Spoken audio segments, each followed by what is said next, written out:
পরিবার ছেড়ে বৃদ্ধাশ্রমে, সেখানেও অসহায়তা। নিউটাউনের সংহতি পল্লীর বৃদ্ধাশ্রমে অমানবিক এক পরিস্থিতি। কর্তৃপক্ষ বেপাত্তা। গত কয়েকদিন ধরে অসহায় অন্তত ৬৫ জন বৃদ্ধ বৃদ্ধা। জি ২৪ ঘন্টার খবরে টনক নড়ে প্রশাসনের। খাবারের ব্যবস্থা করে স্থানীয় পঞ্চায়েত, কিন্তু এভাবে কতদিন? কেন দায়িত্ব নিয়েও গায়েব কর্তৃপক্ষ?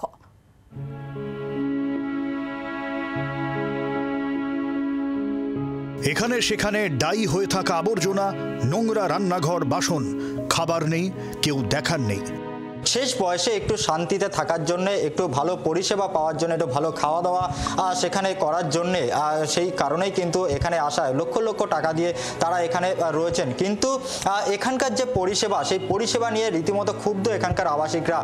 অসহায় ৬৫ জন বৃদ্ধ বৃদ্ধা বুঝতেই পারছিলেন না যার ভরসা এখানে থাকা, তার পাত্তা নেই কেন। স্বাভাবিকভাবেই উদ্বেগ বেড়েছে আবাসিকদের। ডায়াল করা নম্বর বর্তমানে উপস্থিত নেই, অনুগ্রহ করে ডায়াল করা নম্বরটি চেক করুন। আমরা একাধিকবার যোগাযোগ করার চেষ্টা করলাম এই ওল্ড এজ হোমের কর্ণধার অভিজিৎ দাসের সাথে, কিন্তু তার মোবাইল সুইচ অফ রয়েছে। এখানকার যারা আবাসিক তারাও বলছেন যে তারাও তার সাথে যোগাযোগ করতে পারছেন না। এখানে কি অবস্থার মধ্যে আপনারা রয়েছেন? জঞ্জাল ইয়েতে আমরা রয়েছি, আর এই পরিবেশে থাকা যায়? এটা আমরা তো মানুষ, যে কোনো সময় আমাদের ডিজিজ হতে পারে।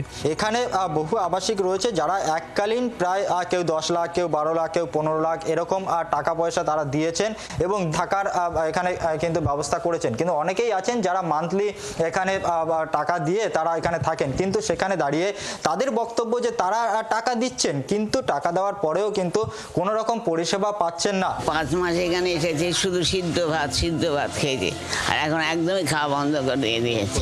এরা সবসময় এক পায়ে দাঁড়িয়ে আছে যে আমাদের মান্থলি দিয়ে দেয়, আমরা সম্পূর্ণ পরিষেবা দেবো।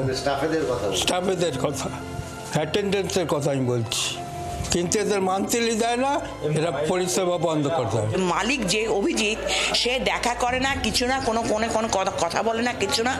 আমি বাধ্য হয়ে ওটা কেস করেছি।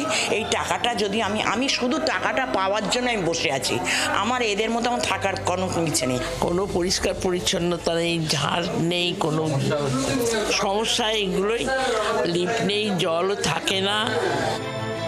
জি ২৪ ঘন্টার খবরের জেরে উদ্যোগী হয় স্থানীয় পঞ্চায়েত। জ্যাংরা হাতিয়ারা ২ গ্রাম পঞ্চায়েত প্রধান এসে আবাসিকদের খাবার দাবারের ব্যবস্থা করেন। চলে সাফাইয়ের কাজ। আসেন আরও বেশ কয়েকজন পঞ্চায়েত সদস্য। আপাতত ৫ দিনের খাবারের ব্যবস্থা হয়েছে, কিন্তু প্রশ্ন, তারপর? এনাদের জন্য আমি ৫ দিনের মতো খাবার আমি আমার পঞ্চায়েতের তরফ থেকে করে দিলাম, কিন্তু এটা তো সলিউশন হলো না কিছু। কেন কর্তৃপক্ষকে আমরা একজনের ফোন নাম্বার পেয়েছি, তাকে ডাকা হয়েছে, সে সোমবার দিন আসবে বলেছে। আমরা এবং আমাদের জেলা পরিষদের সদস্য আফতাব উদ্দিন আছেন এবং আমার পঞ্চায়েতের কয়েকজন স্টাফও আছেন এখানে। এনাদেরকে নিয়ে আমরা বসে দেখব। পুলিশ প্রশাসনকেও ওরাও বলেছে আমরাও থাকবো। ক্যামেরায় দীপের সঙ্গে নান্টুর রিপোর্ট, জি ২৪ ঘন্টা। বাংলার আওয়াজ, বাঙালির আবেগ, জি ২৪ ঘন্টা।